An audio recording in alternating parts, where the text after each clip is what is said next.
Friends, I'm Dr. A.S.K. Gupta and I'm going to demonstrate to you a case of Hydrops Fetalis because of the double vessel cord or the single umbilical artery.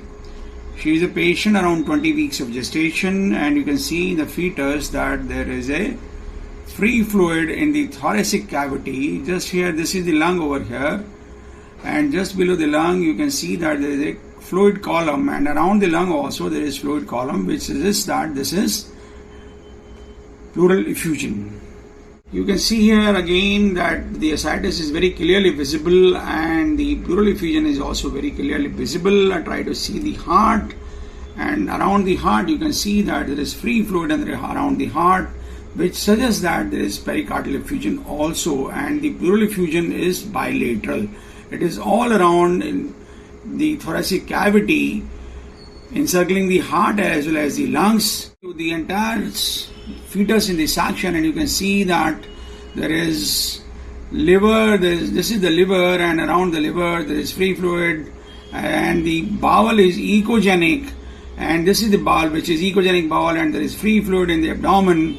Lungs, they appear to be hyperechoic because there is surrounding free fluid in the chest on both the sides, giving rise to the contrast, suggesting that there is bilateral pleural effusion, pericardial effusion, and ascites.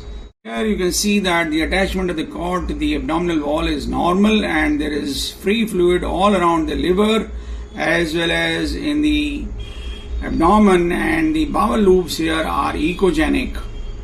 This is the clip of the abdomen which shows that the skin wall edema is there in the abdominal girth. Here again you can see that there is edema on the face. These are the bones, and you can see the baby moving lips and trying to swallow. All around the skull again there is edema, and all around the abdomen also we find there is edema. We see the umbilical cord, and we find that the umbilical cord is just a double vessel cord, and there are only two vessels in the umbilical cord, and it means that we are dealing with a case of double vessel cord or the single umbilical artery. Let us try umbilical cord in the cross section, and we find there are only two vessels. This is the bladder, and on the bladder you can see there is only one umbilical artery, and this umbilical artery is the right umbilical artery, and the left umbilical artery has vanished in due course of time. We find there is fluid in the abdomen. We should look for the cardiac anomalies, and we find that the heart is normal, and this is the right ventricular outflow tract, and this is the left ventricular outflow tract, and they are crossing each other. It means that the heart is nearly normal on examination, and there are no congenital cardiac anomalies. Showing with the heart in the other views, and in these views also we find that the heart is normal, and the above is the right side, which is the liver, and the liver appears to be normal. Here the retroplacental space is very well visualized. The placenta is normal and anterior.